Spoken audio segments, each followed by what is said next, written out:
anything that has to do with public safety or sick or injured coyote are things that we will respond to. But a call that it's 2 in the morning and the coyote's walking down the street and he's not bothering anybody is not typically something we would respond to.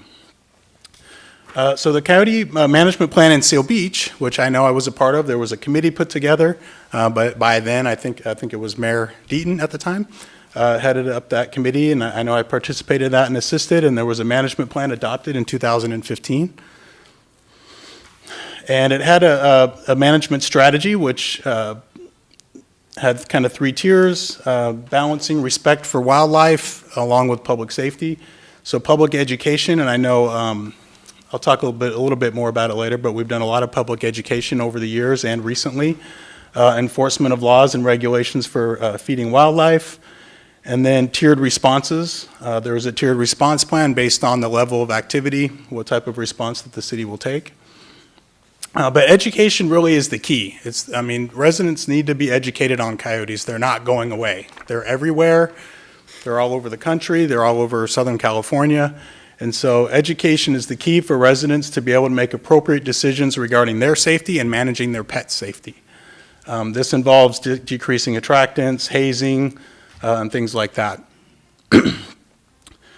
We do have, actually our city provides a very robust monitoring and data collection system, and we have for several years.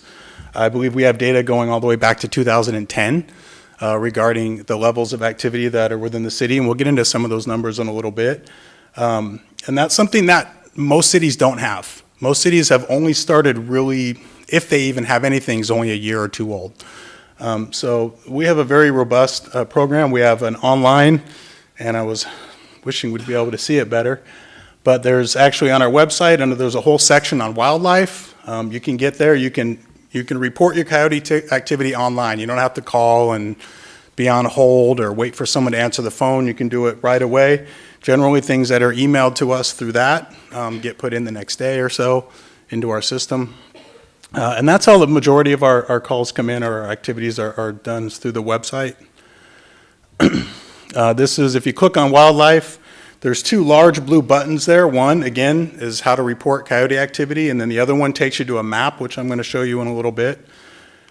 But there's multiple places on our website where you can get to reporting coyote activity. And here's kind of the form right here.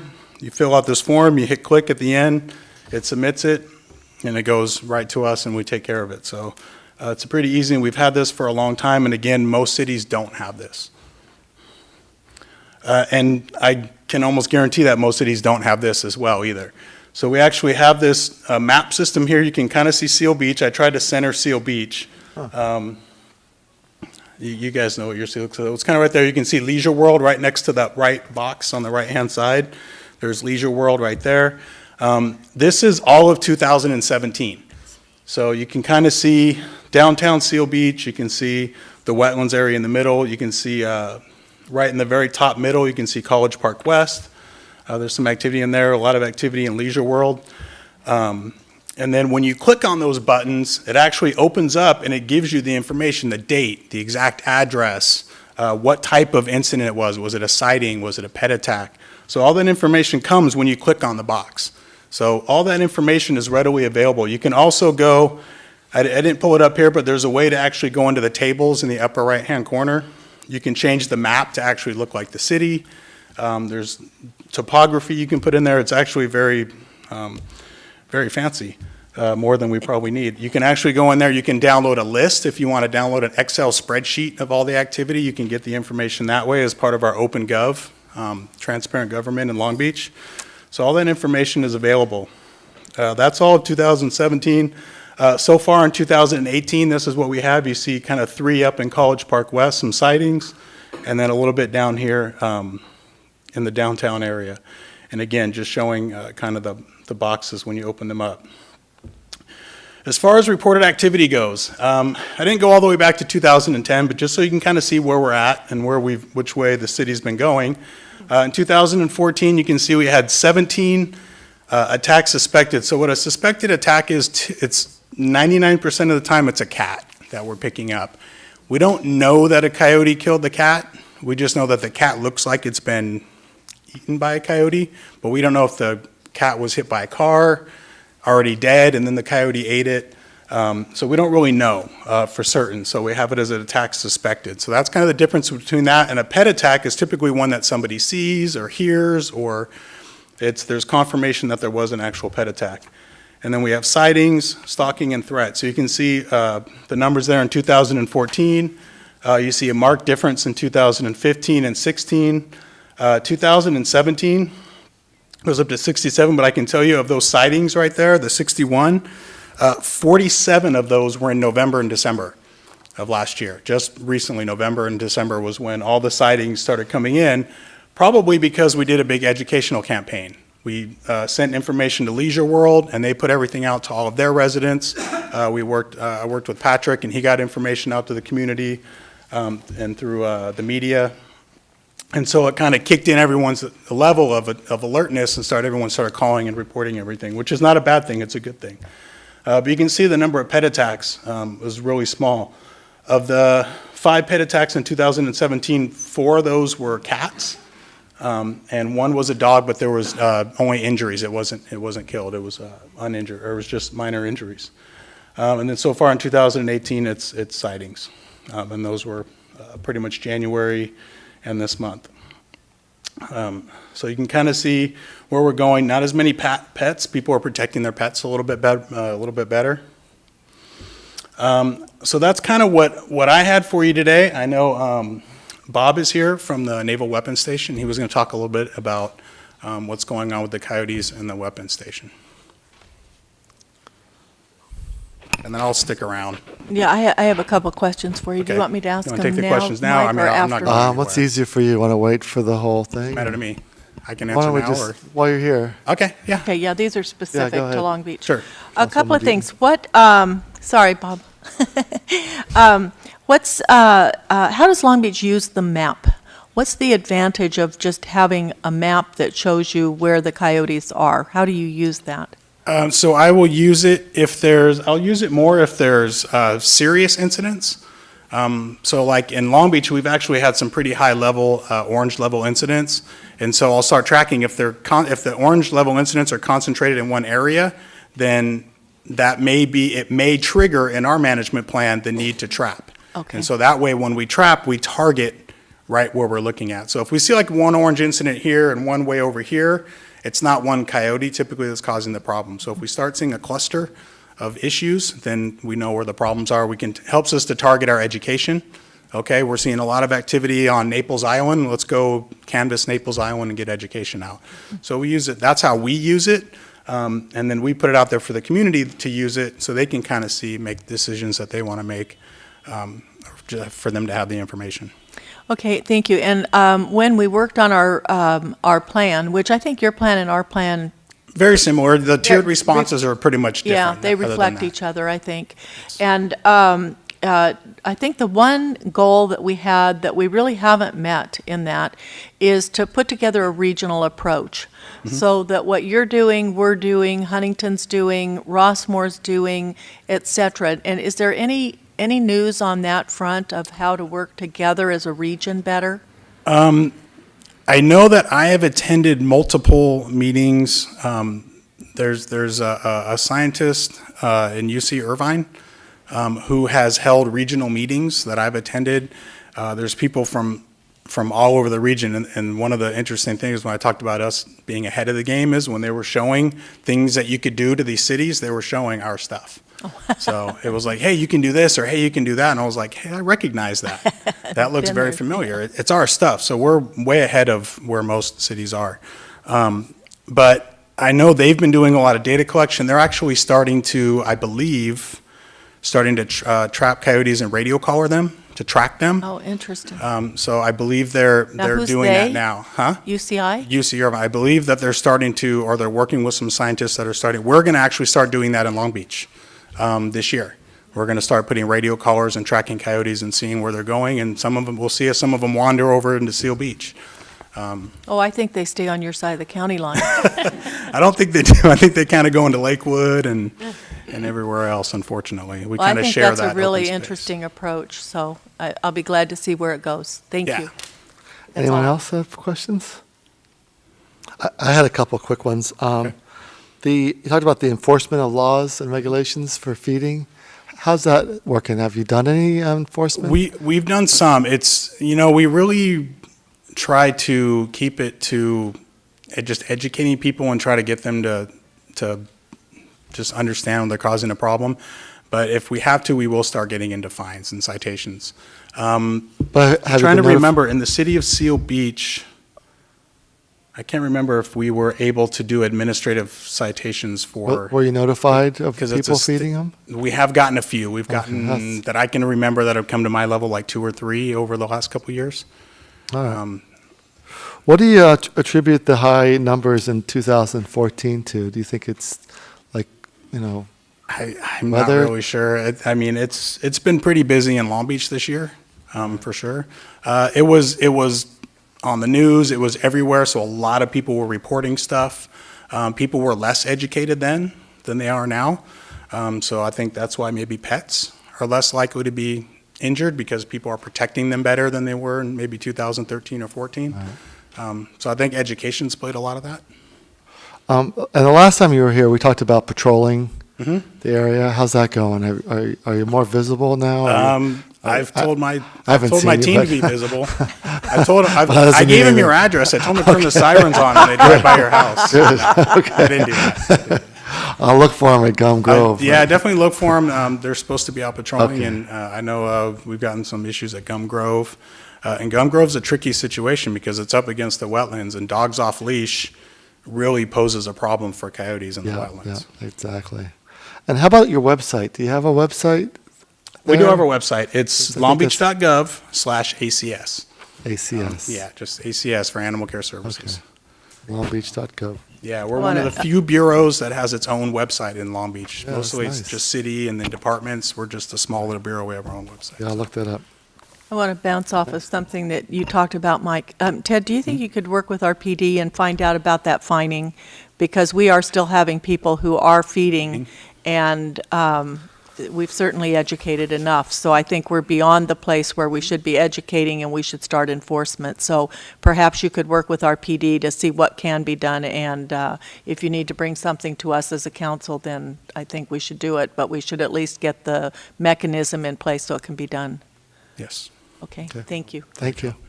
So we have Mr. Bob. Bob.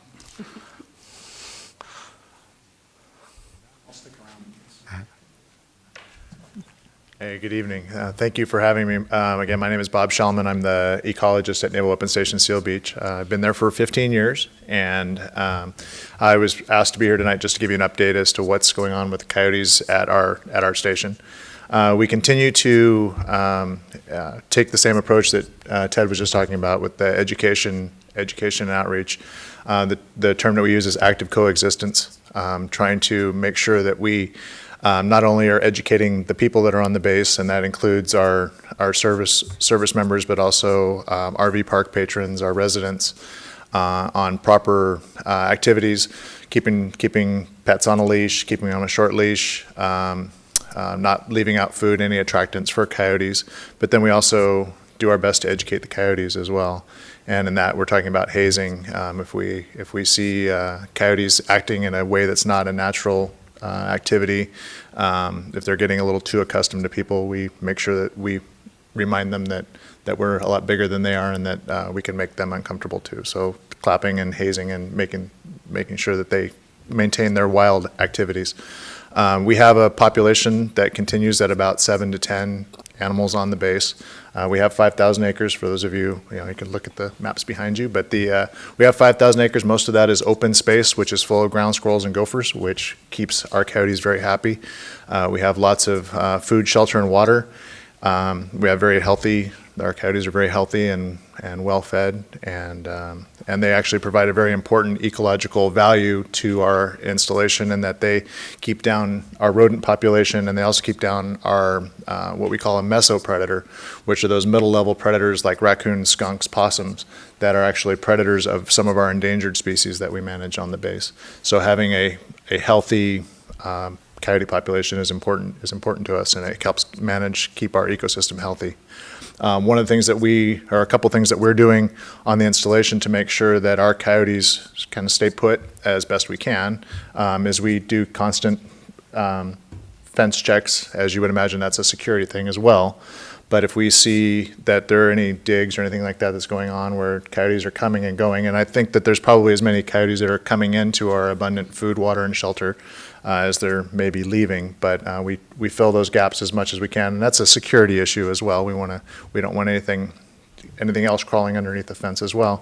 But then the other thing that we're doing too is we did a pilot study last year where we're trying to improve some of our fencing, especially in areas that are near any residential areas, where we've put in an apron, which actually makes it harder for the coyotes to dig underneath either way.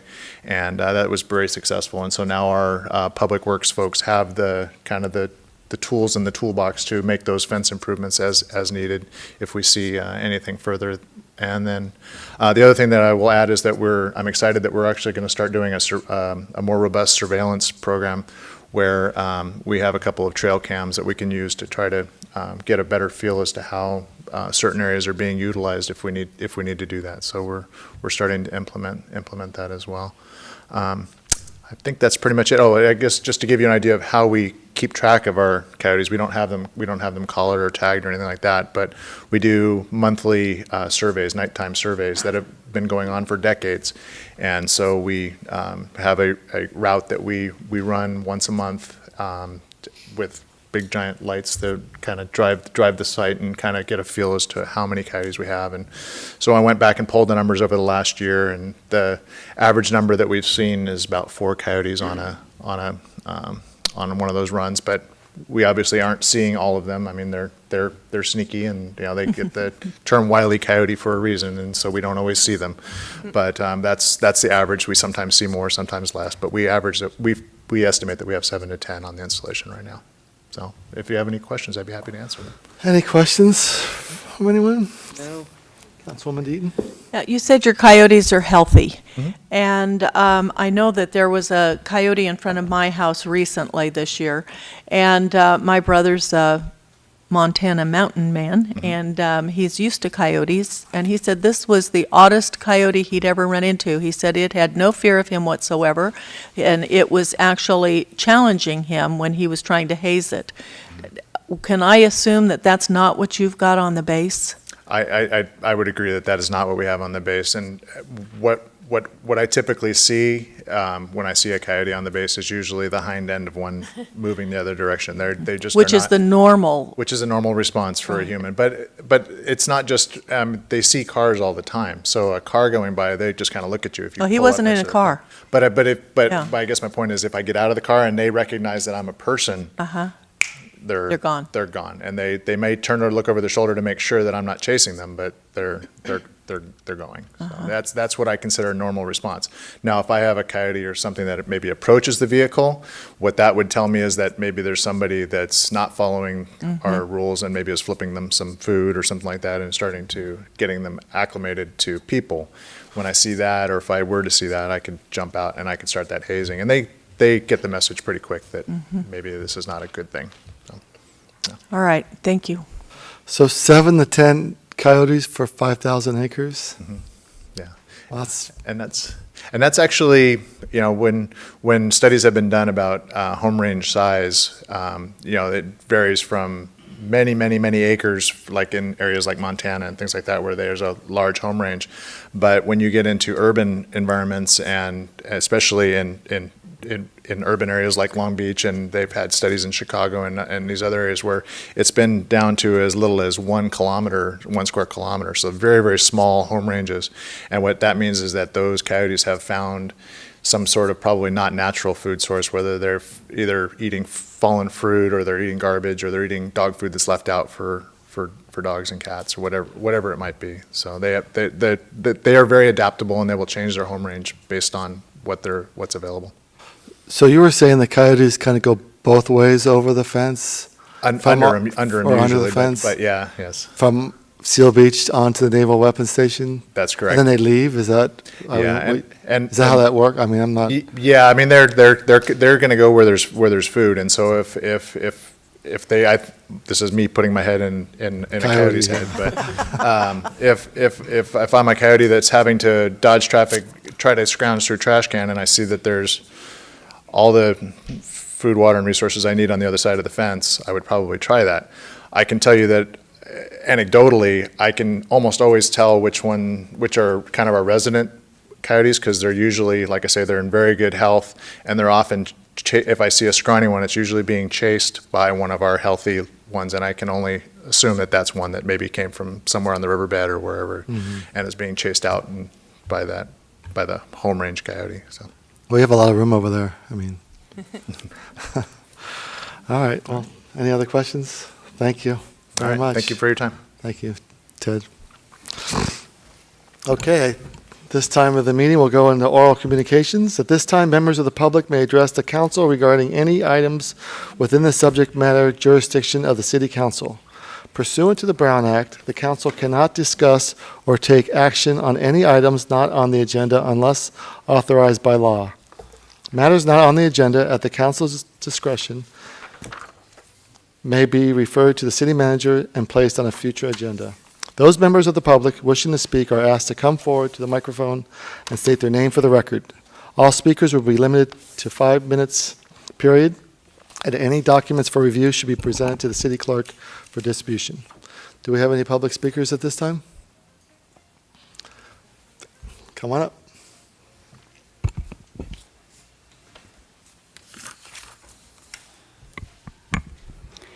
Please tell me if I'm not loud enough. I hear probably you will good. scream because I'm afraid of not being loud enough. Good evening, Honorable Mayor and City Council members and awesome support people. My name is Clara Wise, and I'm a resident of Leisure World, Seal Beach. Thank you for allowing me to share this evening. I'm following my friend Mary Trump, who spoke 2 weeks ago at this meeting, and I'm carrying the same great message that she did. There are several of us at Leisure World who have been attending CCE, Community Choice Energy Seminars, during the past year, and we want to share our excitement with you. Community Choice Energy is a public-private partnership between city and utility. Purchasing power is under local control. With Community Choice Energy, Southern California Edison would continue to deliver power over their power lines and provide infrastructure and also do the billing for Seal Beach. The downsides of the current system and the benefits of Community Choice Energy are outlined in the flyer that I've provided. It's to be distributed.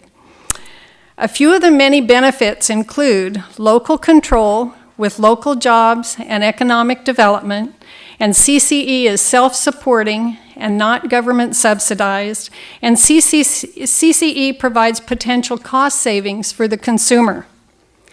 I am clearly not an expert about details regarding implementing or finances or working with other communities. However, we have in this room some awesome resource people who know the questions to ask and the expertise to sort it through. There are probably other people you know outside the room who work for the city who also have some expertise and would like to participate. One of the next steps is approval of a feasibility study to ensure due diligence on financial costs and long-term benefits for consumers. I am so hoping that you can attend this free event on April 11th from 10 to 3 at UCI. Registration is required, and information about registration is on the flyer. I guarantee, I promise, that this will be one of the most informative and exciting 5 hours you have ever spent. I mean that. All of the cities in Orange County were invited, and some have not responded. If Seal Beach has not responded, I ask and I hope that you would respond quickly. I hope to learn with you and from you at the event at UCI. Several of us at Leisure World will be volunteering there and look forward to seeing you. Thank you again for allowing me to speak. Thank you.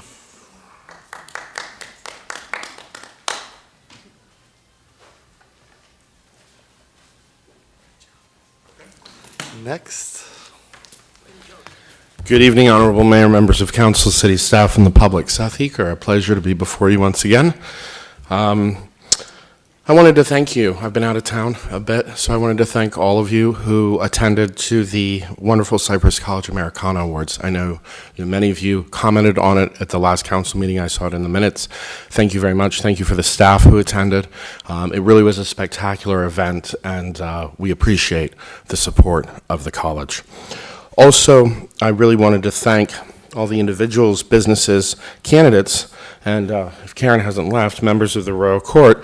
And I'm proud to announce Jeff King and Wendy Close as King and Queen of Hearts from Leif's annual fundraiser. And for those of you who don't know, it raised over $200,000 over the campaign. And in the last 5 years, I'm proud to say it's over $620,000, which has gone directly to support the entire Los Alamitos Unified School District. I did want to also comment on item H on the agenda, purely as a citizen, that I think it's really great to see the city taking care of a piece of property and real estate that is of high potential value. As someone who spent 10 years in the restaurant industry and as a business consultant, I think that's a jewel of a property, and it's good to see that the city's investing in that. I think we know that at some point, hopefully down the road, that beautiful park will go in and those homes will be built, and creating another destination location there. And your support of that is spectacular. And I'm really glad to see that as a business advocate. I also wanted to comment a little bit about our police department. I had the pleasure of being on several ride-alongs over the course of the last 60 days, and including, what day is today? Monday? Yesterday. And I just want to amplify to the community, to council, to staff, and really our citizens. We have a remarkable police department. We have a remarkable police department because they really care about our town, and we have highly qualified officers at all levels. And it's been really interesting as a citizen to see the evolution of the quality of officers that we're attracting from other communities. And I want to thank council for this, because it is because we have healthy reserves and because we're approaching this in an economically feasible way that I believe many of these officers are coming towards us who are highly qualified, because other cities can't provide the same level of confidence and guarantee that we can in Seal Beach. So I know you might be surprised to hear that coming out of my mouth, but thank you for that, because I've heard that directly from police officers. The other thing I would say is, as citizens, I would encourage all of us to take active steps to support our police. Active steps are things like, if you suspect something's weird, don't just wait. Like I was riding along and we were in College Park West, and a guy came out of his house and was talking about some suspicious behavior and observations. And the very first question is, did you call it in? Oh, no.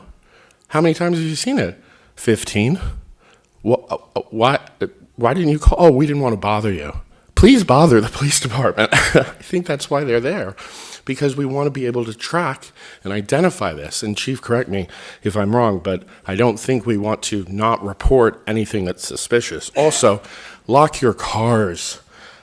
Bring in packages. Ask your neighbor to bring in packages if you're going to be gone for a little while.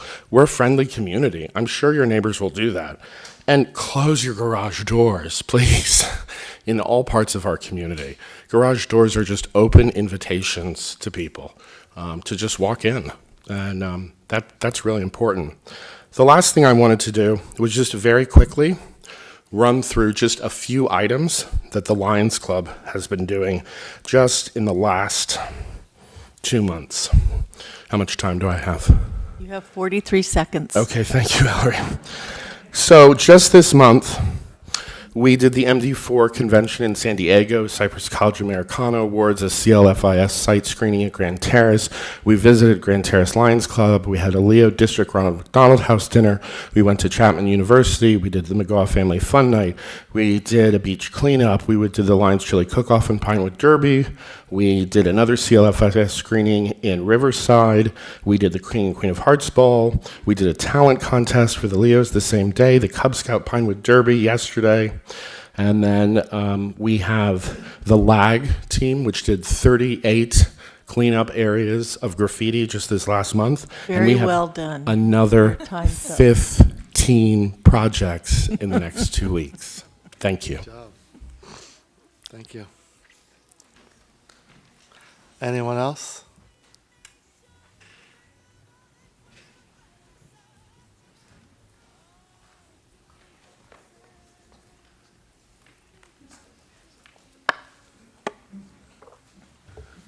Good evening, Mayor, City Council members. I want to follow up on the Reducing Crime and Keeping California Safe Act of 2018 initiative that I spoke about at the last City Council meeting. Unfortunately, I strayed from the teleprompter and ran out of time and was gonged from the podium.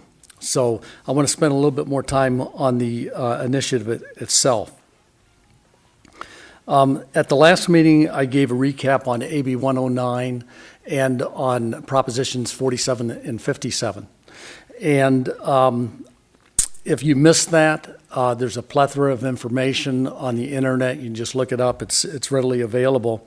And likewise, there's plenty of information on the internet on the Reducing Crime and Keeping California Safe Act of 2018.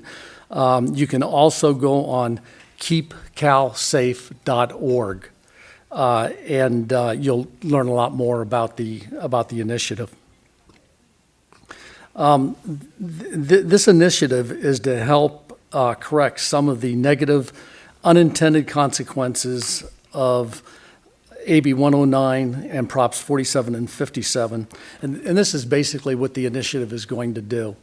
One, it'll reclassify currently nonviolent crimes like rape of an unconscious person and sex trafficking of a child as violent, and to prevent the early release of inmates convicted of these crimes.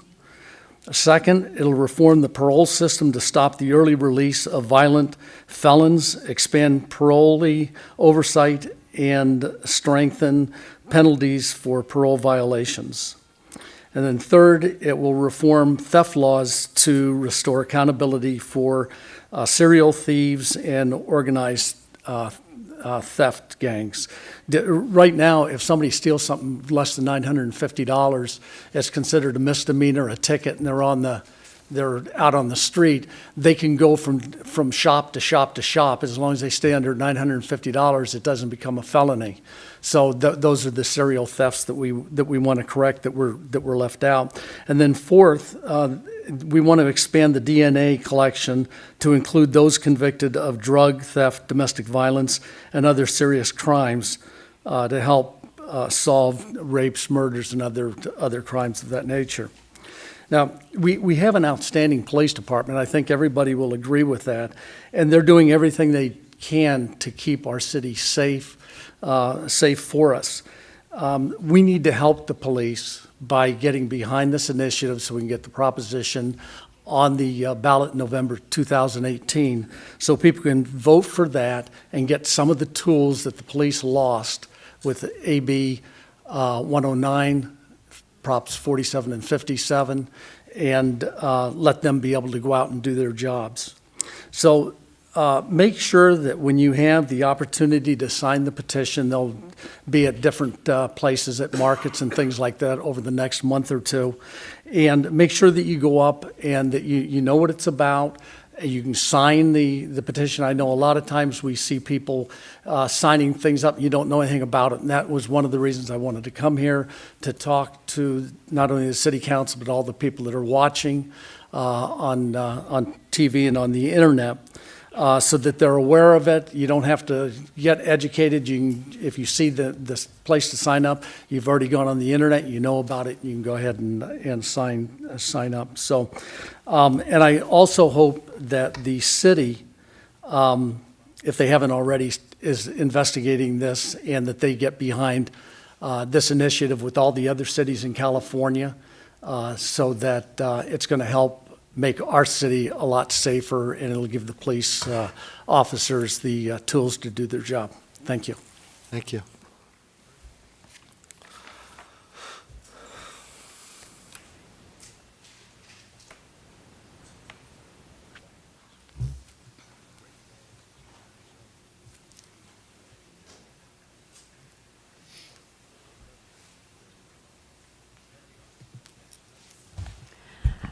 Joyce Parquet, Old Town Seal Beach. And at the last meeting, there was something I brought up about the Seal Beach Redevelopment Agency and some funds that are in here that I don't understand why they're in here.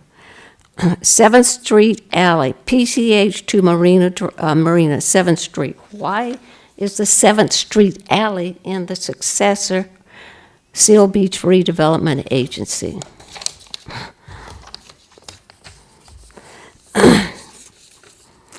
So I'm going through some of the projections of what you're going to do and what you've done.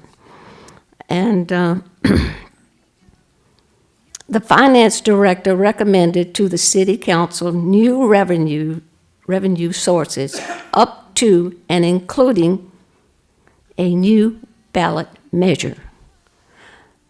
What's a new ballot measure? How are you going to do that without taxpayers voting for it? Because they did a parking authority. So we won't get a vote on it. So Mayor Popper, I'm asking you to really, and the two new city council people, don't do it, because it's going to be a heavy debt for you to get by for the next 4 years. How do you think they're going to finish that pier? And how do you think they're going to finish and put all that money into Rivers Inn? I mean, they're already sitting over there on the jetty watching the guy move out. They're just waiting, just like they were waiting for the other pier to go. You never did what was required so that they could be put out. A new ballot measure. So that means they're going to try to talk you into making a real, probably a couple $1 million, or maybe more to finish that pier. Who knows? Don't do it. The three of you don't do it. Okay, and the employees' wellness program, Healthy Lifestyles, offering for employees. I mean, you know, most people have to pay for their own insurance out there. Main Street business people, they have to pay for their own insurance. And the Main Street, I know, Seth, you do good, but there's so many U-turns on Main Street, and nobody ever gets a ticket. I don't see any cops on Main Street. And people walking, they don't really look to make sure that you're not going to hit them or anything. They just walk out. And you got large trucks coming into town, and they're taking up whole blocks to park. They're getting larger and larger, the trucks. And even large trucks park on Main Street, and the rear end is sticking out. So what do? You got one over here sticking out, and you got one over here making U-turns, and you can't do anything. And Main Street is not what it used to be. We have vacancies. They're having a hard time over there.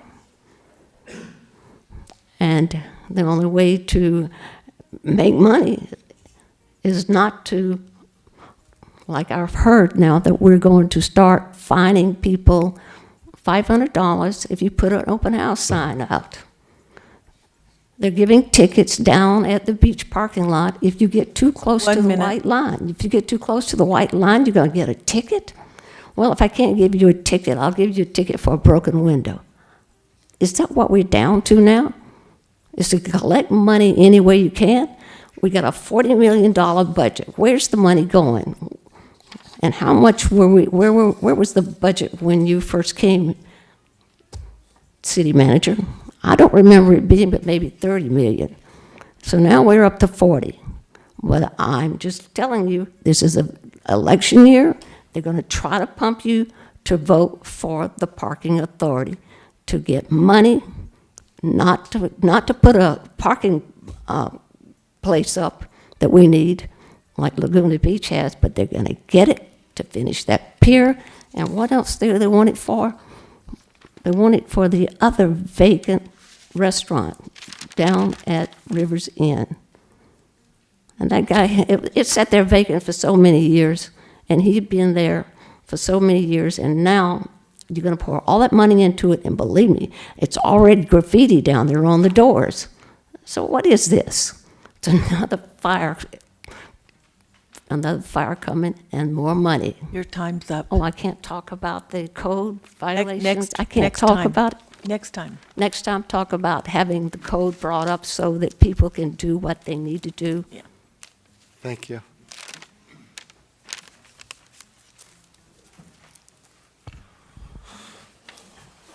Good evening. Robert Goldberg, Seal Beach. I'd like to speak tonight about two items that are on the agenda. Item A, which is the review of the strategic objectives, and item G, which is the Tidelands lease agreement. Let me start with the Tidelands lease agreement.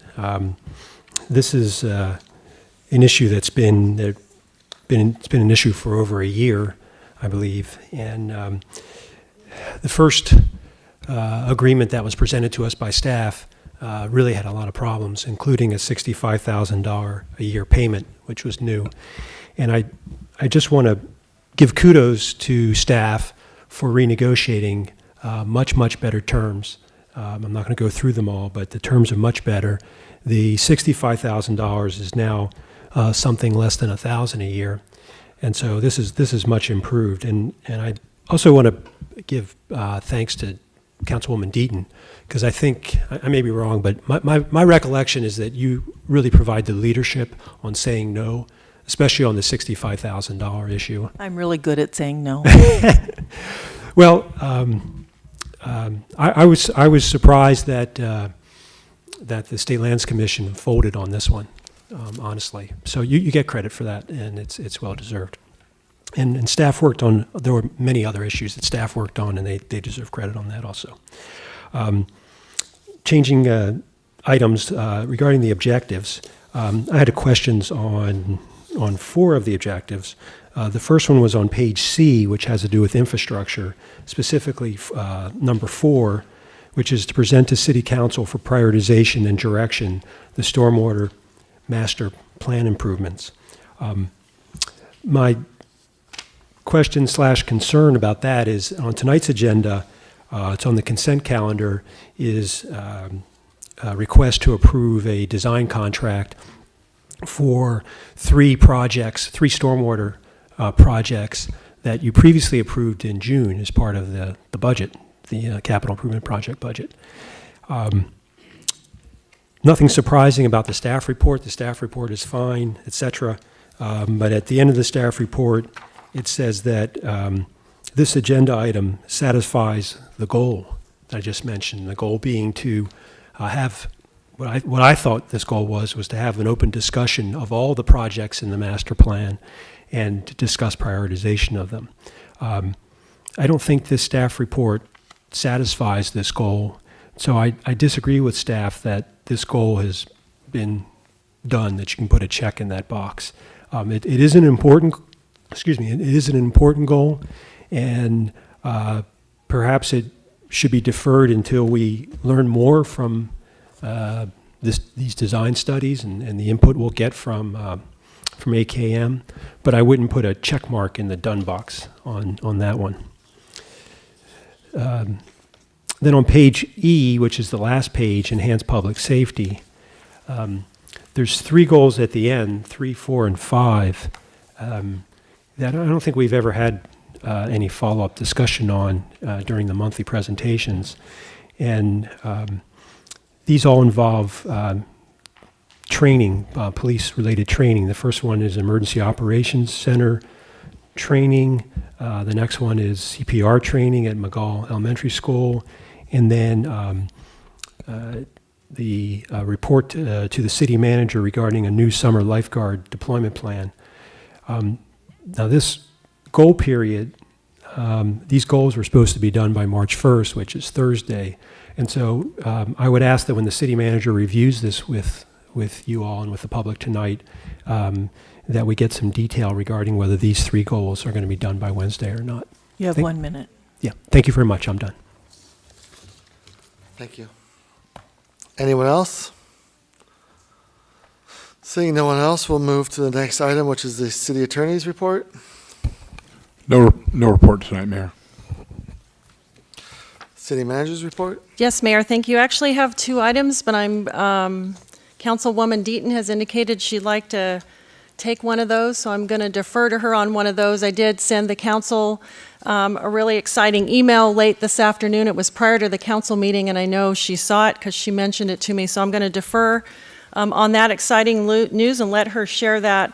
The second piece of information I wanted to share, which is really exciting news, and kudos go to our staff. I'd like to commend Crystal Landavazo, our interim community development director, as well as Vicki Beatley, our finance director. As the council knows, we apply for community development block grant funding on 2-year cycles, and we received notification today that we've been preliminarily approved for continued CDBG funding for both the 2018-19 and 2019 fiscal years. I know that Councilwoman Massa-Lavit will be excited to hear that because we received our full $180,000 annual funding for that project, and with this declaration, totals 15 years and approximately $2.7 million that's been reinvested in our community, specifically to the Leisure World bathroom rehabilitation program. So I think it's really exciting news.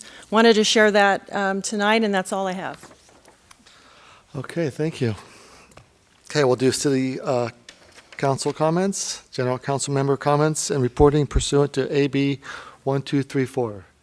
We start at the end with Sandra, please. I do have a couple of comments. There's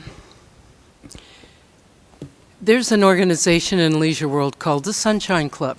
They meet every Friday morning, and there's usually anywhere around 100 people that go there, and it is information.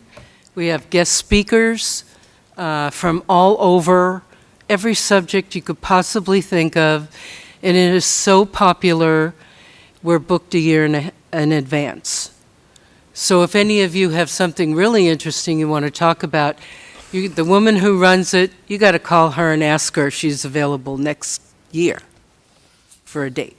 So it's really, really popular, and what I did last, one of the comments I made, when I'm there, I give a city council kind of a report, because they're always asking me questions.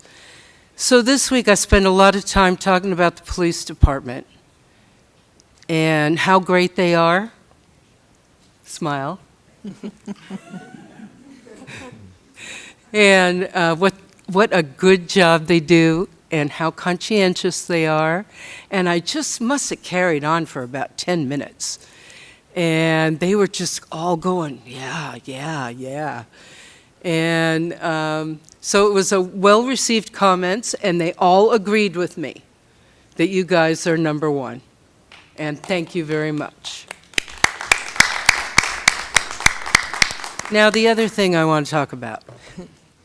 At the last meeting when I wasn't here, I was watching it on TV, so you can't get away with anything. There was a comment made during oral communications about Leisure World not paying its water bill, I think it was, or not being charged enough for their water bill.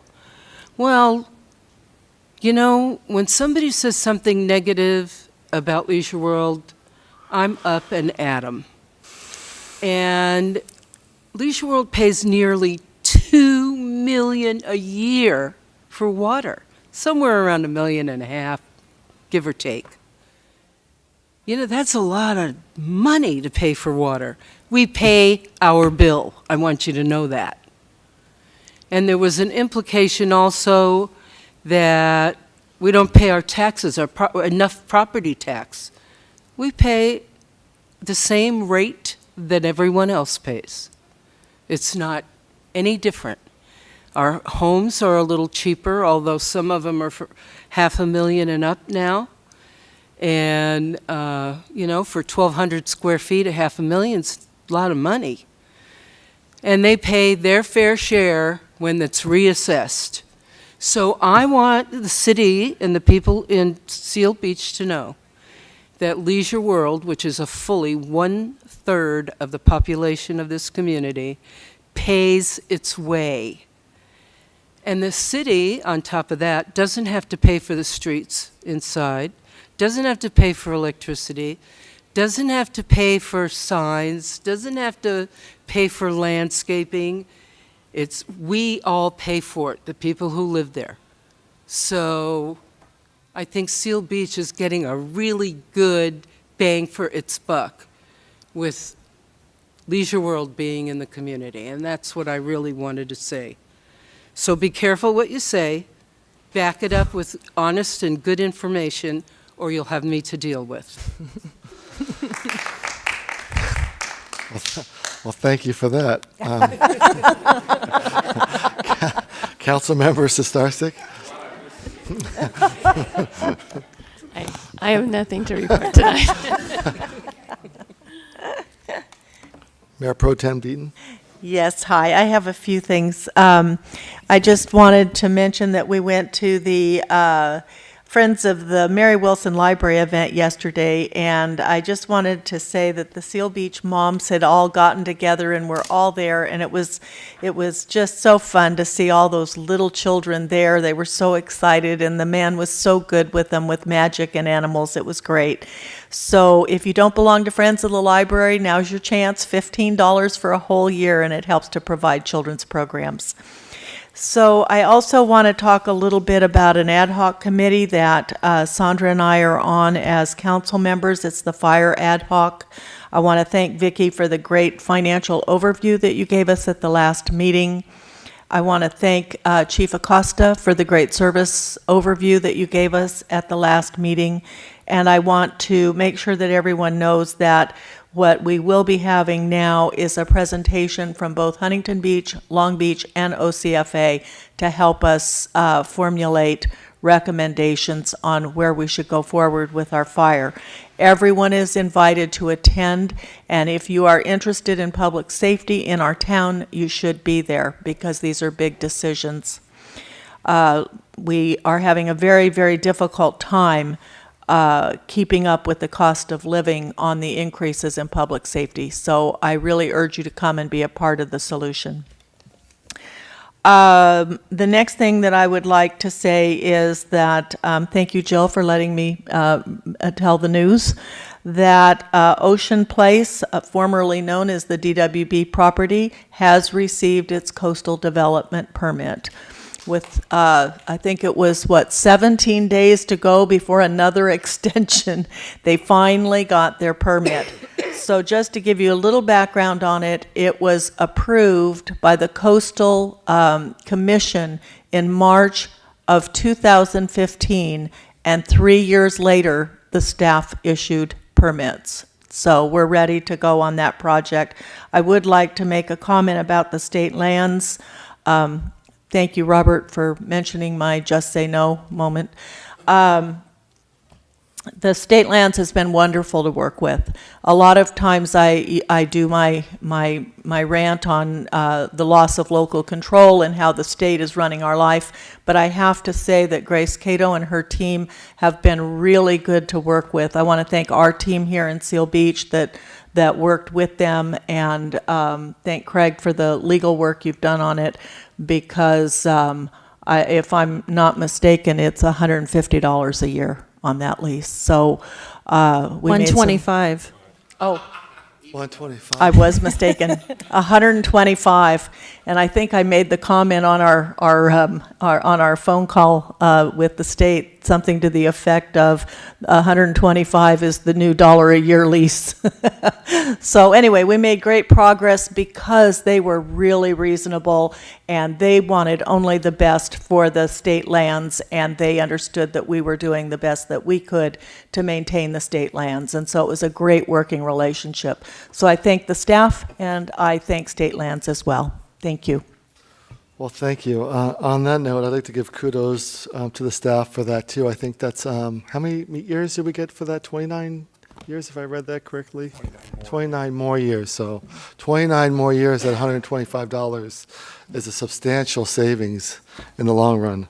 I attended a number of events last month. I'm trying to figure out how I put all this time in the day here, but I attended the ACCOC City Leaders Reception last week. It was well attended by many other council members and mayors and assemblymen. I went to the Michelle Steele's, Supervisor Michelle Steele's mayor's breakfast. That was very informative. We talked about a lot of the common things that we all see in our city, beach trash, homelessness, public safety, and so on. It's very informative and very good to talk to the other mayors and mayor pro tems to kind of get ideas from. I also went to the McGaw School Fun Night. Lions Club did a great job, as well as the PTA and the school staff. It's always fun to attend those with my kids because they get a lot of candy and chocolate and stuff, and they run around like crazy. But right after that, I literally ran by myself to the LAIF fundraiser at McDonald's, and that was fun watching all the LAIF volunteers work at McDonald's because it was really busy, and they were really busy. And lastly, I attended the Friends of the Library too, and the Animal and Magic show was really enjoyable to watch. I know my daughters got a kick out of it, and they got to go on, not on stage, but up front and participate, which kind of brought me up to this newsletter. It's, just a kind of quick shout out. I got this online, and it kind of shows the things that are going on in a highlighted version. It shows the magic show that's going on. It shows some of the projects that are going on, the annual tree planting program, and concrete replacement on Main Street, which is very important. I see that every Saturday and Sunday morning when I do my walks, and the sewer repair projects, and the Adolfo Lopez Drive restriping. So it's a good source of just getting some highlights if you get a chance. It's on the city website. I believe it's bi-monthly. Bi-weekly on that. So it's a good source of just quick information. So that's all I had. And I think we'll move to the next item, which is the council items. Item A, City of Seal Beach Strategic Plan. Yes, Mayor, thank you. So just have a quick summary tonight. As the council knows, we met back in October of 2017 to draft our next 6-month objectives. And I say 6 months because it's really only 4 months, because we're meeting next week on Wednesday, March 7th at 8 a.m. at Old Ranch to talk about where we've been over the last 4 months. And with that, I want to say, you know, it's been, the council's very good about recognizing the work effort of staff, but I really want to give our staff team the kudos on this, because as you can see as you walk through this document, and I review it with you on a monthly basis, we're getting a significant amount of work done. And I think it's important for the public to realize this isn't a product for us to say whether your staff failed or we passed. This is a work plan that this council has committed to alongside our staff team to plan for our community's future. It's a really important document. It's not meant to be punitive to staff. It's meant to be, this is what our council and staff believes is our plan for the future, and 6-month objectives that will help us get there. And so I think it's important to say that, and if there's members of the public, whether they're commending us or criticizing us, I would encourage them to come out and participate. Come take the time and spend a half a day with us, a full day with us, and learn what strategic planning really is and how we're using it in this city to move this community forward and be successful. So what I thought tonight was, because this is the last time, and I did a pretty thorough review last month, is just hit a couple of high points, and then if there's any questions from council, I'll be happy to address those. I think first of all, on attachment A, page A, I think we've covered Councilwoman Deaton on the Tidelands lease agreement, and as all of you know, that's on the agenda tonight, and also I know Councilmember Massa-Lavitt was part of that effort, along with several of our staff team members as well. So really excited to see that one come to fruition on behalf of our community. I think the other two items, the goal item number 2, or objective number 2 on securing outside agency permits for the pier construction project, is significant. And then you'll notice item number 5, which is presenting plans and specs and cost estimates for our pier construction project.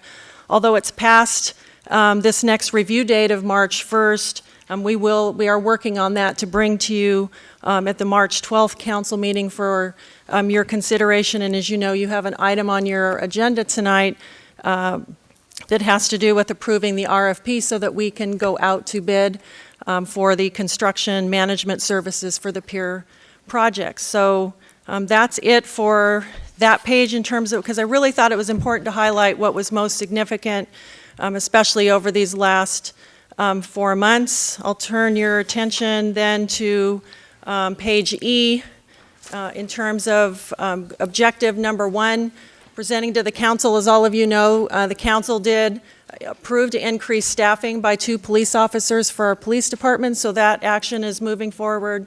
Really significant effort, and truly appreciate the council's support in this effort moving forward. I will highlight on objective number 3, our entire staff team is facilitating a citywide EOC training exercise tomorrow, so that will take place a half day tomorrow. So like I said, really important. I thought it was important to highlight most specifically the effort that's been done on the pier, as well as the State Lands Commission lease agreement, and then what's been done in public safety. And as you'll notice on status, although, as I said before, this isn't pass or fail, it's basically to give you an idea of where we're at in progress moving forward. You'll see in the comment section, there's several of those that are in progress that staff will continue to work on. So with that, I'm happy to answer any questions the council might have. Any questions from council? Nope. Just thank you for your work and pushing us forward. Thank you. No, thank you. Okay, moving right along, we have consent calendar items. Items on the consent calendar are considered to be routine and are enacted by a single motion, with the exception of items removed by city council members. All of them except item E, which was pulled by Councilmember Susarsik. Would you like to make a motion? So move. Second. Please vote.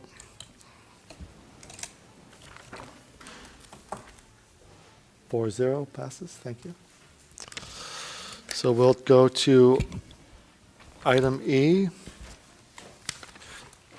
you have a staff report on that? Yes, Mayor, thank you. I'll turn this item over initially to our Public Works Director, Steve Miter.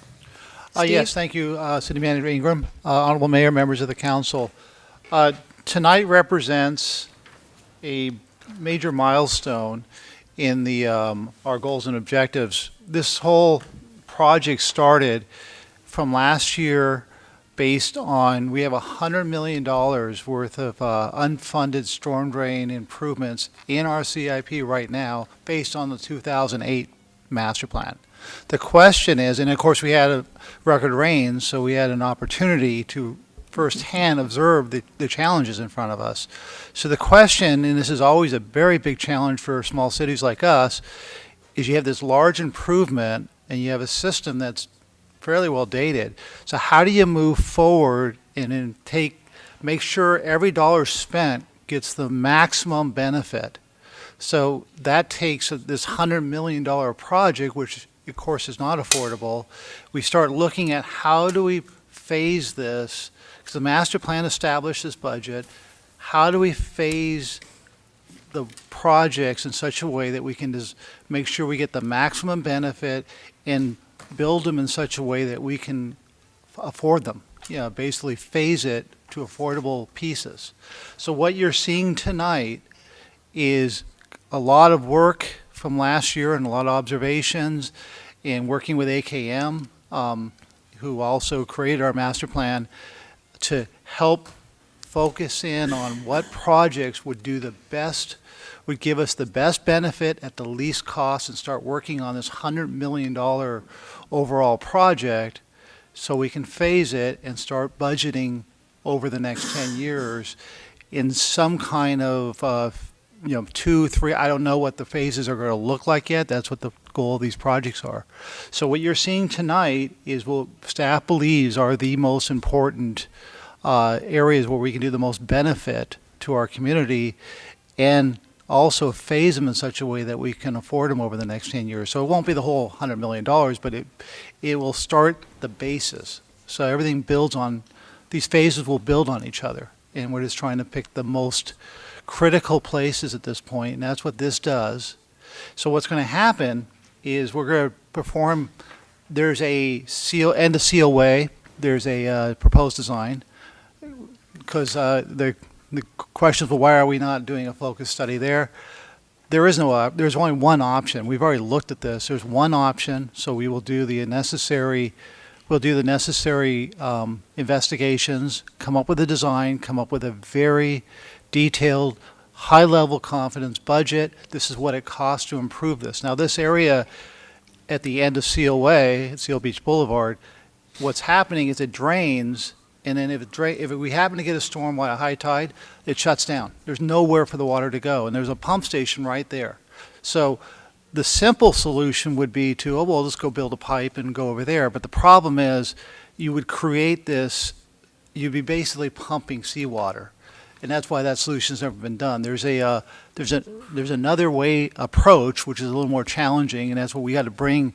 We got to get water from that intersection into the upstream pipe to the pump station, and that will solve the problem. Interesting. And then also rebuild the outfall on that small pipe that drains the end it basically drains the end of Electric Avenue. It's broken, so we need to fix that, and we need to get a new outfall, and this project will address that. That's why we're able to go right to the design. Now, the other ones are much more challenging. Our sump condition at Marina Drive, there's a sump condition there, which means it's a low point in the city. And we know this because we put a pump there. That's one place that a pump is actually doing some good. And that whole flow, that whole what we call watershed area, which means it's essentially a small shallow bowl. So what can we do? We know we have a pump station, and I know this firsthand. The pump station we have is not receiving all the water it can pump. So that we have capacity there. The problem is we got to get the water there. And then, so the water is obviously it's obviously being retained in upstream of the system, Marina Drive. So how do we get to there? And it's a simple, when you think about it, from a master plan standpoint, it's pretty simple. I just got to get the water over to here. What we're trying to do is figure out how to phase it, because the challenge is these systems we have to build, these pipelines, which are essentially big concrete boxes, they have no flexibility. They're shallow. You can't, if you hit a utility, you have to move the utility. So if you go out there without all the pothole information, might even have to radar the street to figure out where every utility is, get a high level of confidence on what will work, because the last thing we want to do is price it out, get out there, and then there's a surprise, and you cannot just go a different direction with these concrete boxes. You are fixed. So you can end up with hundreds of thousands of dollars of change orders if you don't know exactly what's in front of you. Or you won't get the benefit of the project, which is either way is unacceptable. So what we're going to do is look at a very high-level detail look at what's possible. So we'll take a step back and just throw some ideas out on a table with a lot of experience. Not rule any concept out, try to figure out how to get more water there at the least cost possible. This is also true with College Park East. That's another very firsthand. I was like, wow. So there's some challenges there, and we have Zeki, who's been with us for now. Zeki is in the audience right away. Zeki Karan is right over the back row, and he's president of AKM, and he's been doing all our storm drain work for, I want to say 15 years. Is that pretty close? Okay, 20. So we have some very talented, knowledgeable people working on this. I think we can come up with some very creative, phased approaches. We're looking for the most cost-effective way. Obviously, $100 million would be great. Get the whole city protected at 25 years, but that's probably going to be many, many years in the future. So you got to start somewhere. So this will be our roadmap to move forward. Does that answer your question? That's kind of my presentation, so.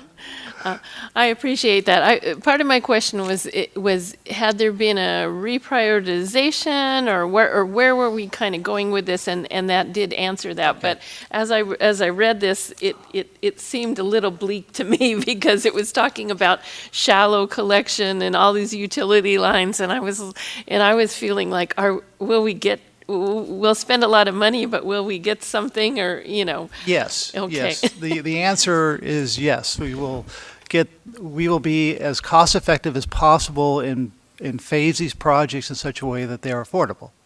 So, but it may take many years, but you got to you want the projects to build on each other. So are we looking at a phased approach then, or Yes. bits and, okay, So what's gonna trying happen- to take the most productive little Right. bits and, And in my, I will put more wording in the goals and objective, and of course, the next strategic plan. It's actually, within this goal, there's 3 sub-goals. We've already accomplished the first one, which is taking $100 million, and where should we invest to drill down and go to the next level? And you're now seeing the result of what we believe, based on many years of experience, where we think we can get the best bang for the buck, to be frank. The next goal is to work out scopes and award the project and recommend award. So that's tonight. Then the third phase is this is going to create more phases and more decisions, which we will be coming back to council. So that would finish the goal. So that would be the last part of the goal, is to take what we learn here and essentially present it to council and say, this is what we believe would be the appropriate phasing and priorities and cost. So what I want to do is bring to council a high confidence of cost. The master planning costs are very high level, and it's very high level. It does no utility research, and utilities can really wreck your day when you're building a storm drain. So that's why it's important that we do this next step before we come to council and say, okay, over the next 10 years, I'm going to throw numbers out right now, but when I give you a number, we know that number, we can hit it. We're not going to put a number out there and find out there's some surprise in the ground. And I spent 6 years in Long Beach building deep sewer lines, and I found stuff I couldn't believe. So, the price just goes up. I mean, you've got to do the homework up front. Make sure you have a high level of confidence, because when you're building structures that are gravity and you run into things, the cost you can't contain the cost. You don't want that to happen. So that's kind of what we're trying to do here. So that's kind of the next step of the goal. This is a major step. The last step is bring the findings back to council, and we'll have some recommendations on priorities. Again, with the idea of what's the best approach to get the communities the most effective drainage at the least cost, and it can accommodate future expansions, so we don't box ourselves in too. So that. Okay. Thank you. I had a question too. When you talked about Marina Drive, you're talking about the east end, the west end, middle end? We're talking about Marina Drive, and I want to use the intersection at the hotel and the flower shop. Okay. I spent some time there last rainstorm. Yeah. So that one floods very quickly. It's a severe sump, so we need to address that. Yeah, and when I read this, I literally underlined this agenda item satisfies that goal. So, I was kind of curious about the prioritization.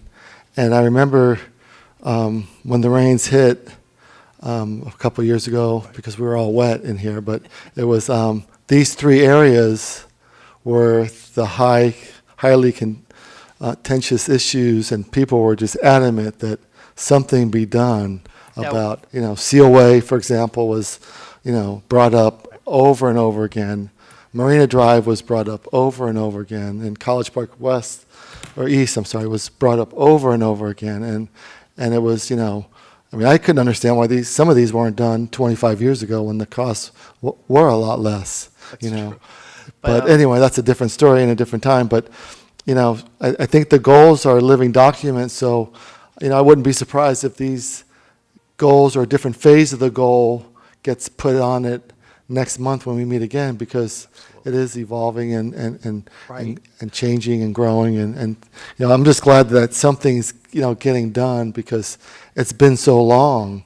And, you know, how long have we been pumping at Seal Way? I mean, really, I mean, Yeah, and we have longer than any of us have been, you know, around town, for that matter, of the but, three projects, that's the one that has the most straightforward. right, I know, So I understand we can that. get And that that's, one. that's why I'm so baffled that it wasn't done 25 or 35 years ago, when, you know, it could have been done a lot cheaper, but, yeah, I have no further comments, but thank you So for the input. as we go toward the San Gabriel River Marina, just to build on that, that's the other problem area, of course. As you go down toward First Street, you have that pipeline that picks up that flow and it heads off to the river. The problem, of course, is that's susceptible to tides, and it's also under capacity. So we're going to look at that whole area as a system and see what we can do to relieve that as well. So Right. it's going to be an interesting, it's going to be fun.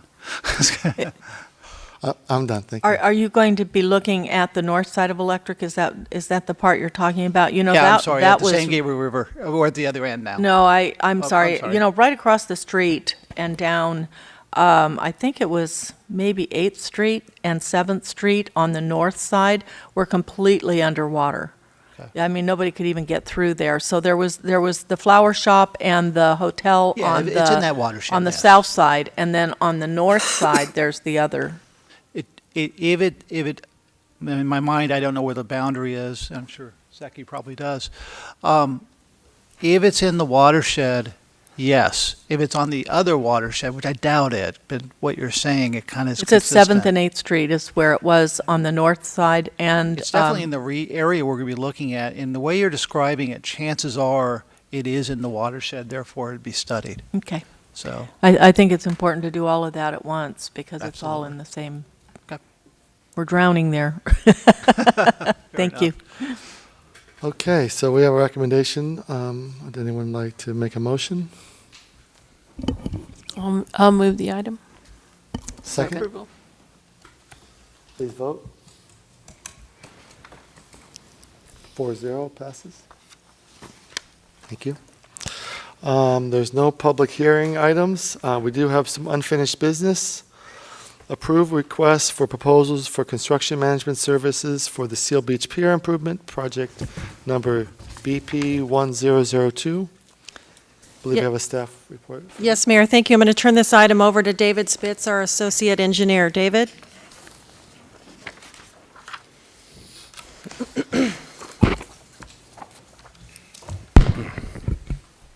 Thank you, Mayor, members of the City Council.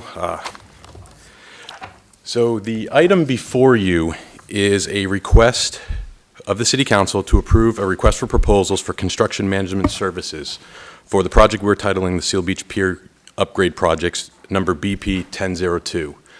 I would like to actually use this opportunity with this staff item to update the council on the status of the pier project as a whole. I think it's been a couple of meetings since we've been back here updating you, so this is a great opportunity, especially considering we've been able to narrow down very significantly the timeline and the action items coming forward to you, that you'll either see at council items or they'll be taking place very soon. The upcoming tasks, this is the first thing. As we stated today, we're bringing a request for proposals for construction management services. We title it CM Services a lot in this report, you'll see that. One of the upcoming items that we'll bring before council is a request to approve plans and specifications and cost estimates for bringing the project out to bid. And I'll show you all the timelines on all this in just a moment. There'll be a construction contract award forthcoming, and then after the award of a construction contract, there'll be 2 notices to proceed. One for procurement of what we call long lead items, things like pumps for a pump station and the decking, and then eventually construction. The first of the 2 items, this is the main action item of this staff report, is a request for approval of a request for proposals for construction management services. This is going to be a very complex, very difficult construction project, updating the pier between all the utility upgrades, the pump station at the end, electrical, all new electrical work, all new conduit. sewer line, water, fire water line, and all this underdecking structural repairs. It's going to be pretty complex, especially for staff to try and handle the entire project management and inspection in-house. So what we'd like to do is solicit proposals from qualified construction management firms to be able to assist with things like inspection. Actually, I shouldn't say assist, to take over the inspection, coordinate with city personnel, all outside agencies that have issued us permits, all utility companies that have stakes, that have a stake in some of the utility lines on this pier. They'll assist and manage with document management, and then assist with the construction award, material procurement, invoicing, and project closeout eventually. So we anticipate hiring a firm that can handle all of this, kind of like a turnkey system to work with staff to make sure that this project runs very smoothly and effortlessly once it begins. As for the timeline for moving here on out, the first item in February of 2018, the month we're in right now, is the request that's before you, proposals for construction management services. We anticipate in March coming for council to approve the plans and specifications for the actual project. We're right there at the finish line on the designs, ready to bring it to council so you can look at all the items of construction and all the cost estimates that the design engineers have put together for us. We anticipate bringing that, as the city managers mentioned, to the next council meeting on March 12th. To go hand in hand with the solicited proposals for the construction management services, in April, staff anticipates bringing before council an item to request to award that agreement to a qualified firm. Moving hand in hand with the plans and specifications for the construction, we anticipate bringing a request for award of a construction contract to council in May. And I'll go over all this one more time. I got some pretty graphs and charts to show you. But once awarded, after a week or two to put together all the construction documents, bonds, things like that, we would issue the first notice to proceed to the contractor. This would be for what we call material procurement.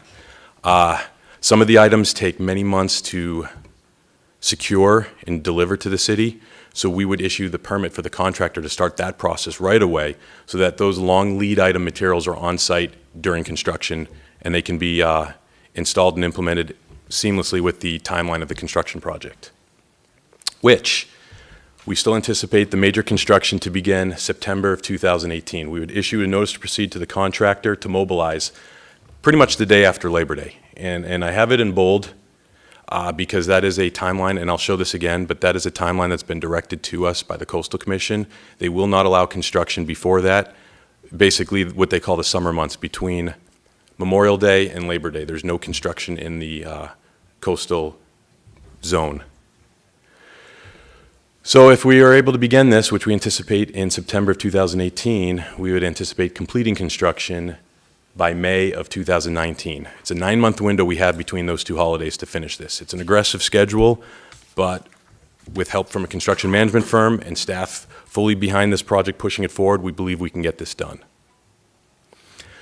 So out of the two items I said, the construction management is the first item. This is kind of a graphical representation of the milestones for this project. I apologize if it's a little tough to read. We have a lot of detail on the sheet, but the milestone today, as you can see marked by the diamond, would be the RFP, the Request for Proposals for Construction Management Services.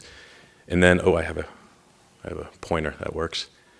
This item right here is when the proposals would be due at about end of March, beginning of April. Staff would then review the proposals.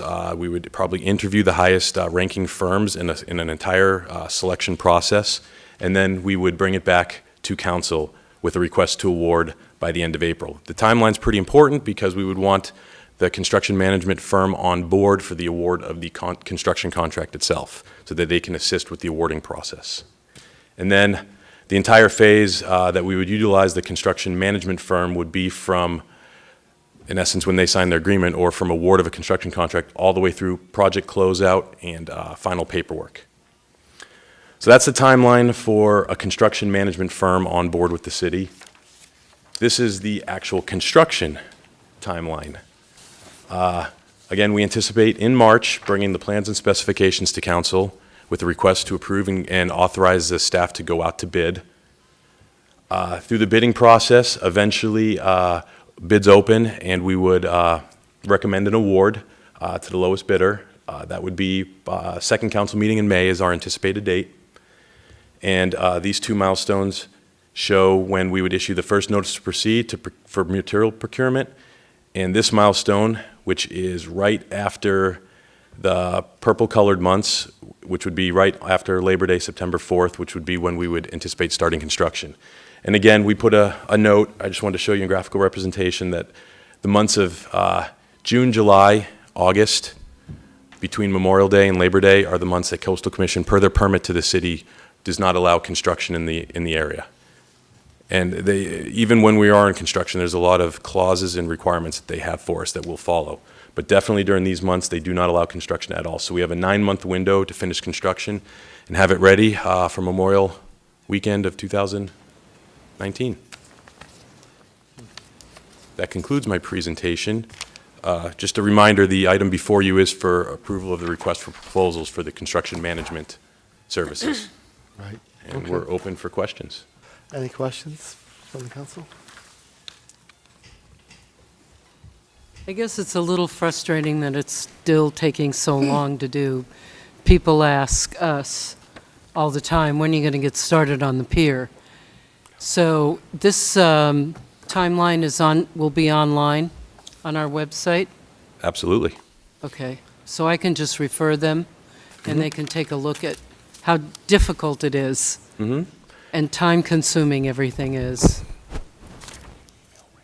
But, you know, the actual work from September to May, it doesn't seem to me like it's all that long compared to where we've been and where we're getting to. We're excited. The light's at the end of the tunnel here. It's coming up Yeah. pretty quickly. It'll be here before we know it. Yeah, it is exciting. That's all I have. Thank you. Anyone else? I was just going to ask you get the notice of completion or something that marks the project closeout? And so you're allowed your project closeout can go into the summer. That's just wrapping up the details, or that's? Yeah, there's a lot of items that can be done during the summer, as far as like ordering the new Greenheart wood for the decking. That takes, about 8 months from the date you order it before it's finally shipped up and delivered to the city. So that can all take place. Project closeout, paperwork, all that stuff can take place. It's just physical construction in the coastal zone is not allowed at that time. All right, thank you.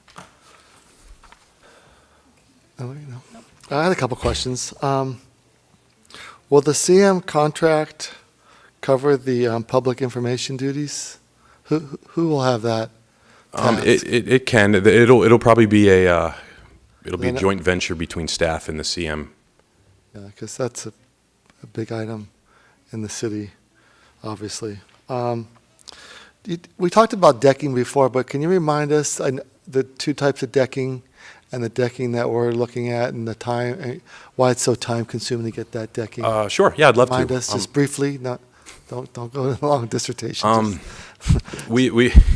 I'll try to go quick. 2/3 of the pier has already been redecked through previous projects, and the city has utilized a hardwood, as they call it. It's Greenheart. It's out of South America, actually. South American. South hardwood. America, and it's very dense, very sturdy, it's a hardwood, and it's got I hate using these terms, but a very high fire rating, so it won't burn as quickly as prior wood that's on the pier, the old Douglas fir. Now, Douglas fir is readily available in North America, and it's used in a lot of construction, and it's a very solid, very useful wood material for houses and other things. This Greenheart will definitely hold its shape, its nice flat surface, a lot longer. It can deal with the weather a lot longer, and it's a lot more dense, so it's more durable. And it matches the existing. I mean, that was the whole purpose, one Correct. of the reasons. I mean, Correct. Three-quarters of the pier has already been and utilized that wooding, and we anticipate using it for the final it's not as quarter. knotty. It's a lot smoother and obviously lasts a lot longer.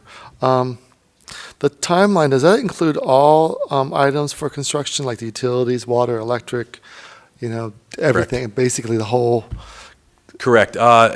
version of the pier as we know it. The CM firm will help streamline with the contractor a scheduling for the items of construction, but there are certain things that can either be done at the same time as other items, and there's certain long lead items that have to be done in a certain order in order to maximize efficiency and meet the timelines. So there's utility lines can be built at the same time, like at one part of the pier, while structural support members are reconstructed at the end of the pier, but more than likely, like things like the decking would have to come last, that kind of stuff. And last question I have is, how does the insurance money work with the CM cost and the material cost and concern? And I don't know if you have that, detailed, but I mean, everyone's wondering, and we've been wondering. And we will definitely plan on bringing much more concise updates within the next couple of months to council during some of those various activities that I mentioned on the screen. Yeah. At this point, we are still working with the insurance. Okay. It would be speculation to give you definitive answers, but they have been very good to work with, and they anticipate cost sharing in items like this with the city. Yeah, as long as it's forthcoming, I think we're okay waiting it out, but, sooner is better than later, but we appreciate all the effort that you put in. I know working with different agencies can be difficult, so. Well, I don't have anything else. Anybody else? No, thank you. So we need action on this item.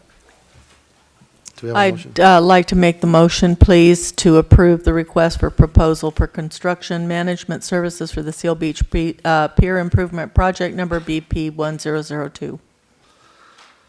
Second? Please vote. Passes 4-0. Thank you. Okay, there is no new business, and we will adjourn the City Council meeting to Monday, March 12th, 2018 at 5:30 p.m. to meet in closed session if deemed necessary. Thank you.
It's early in the morning and I ain't got nothing but the blues.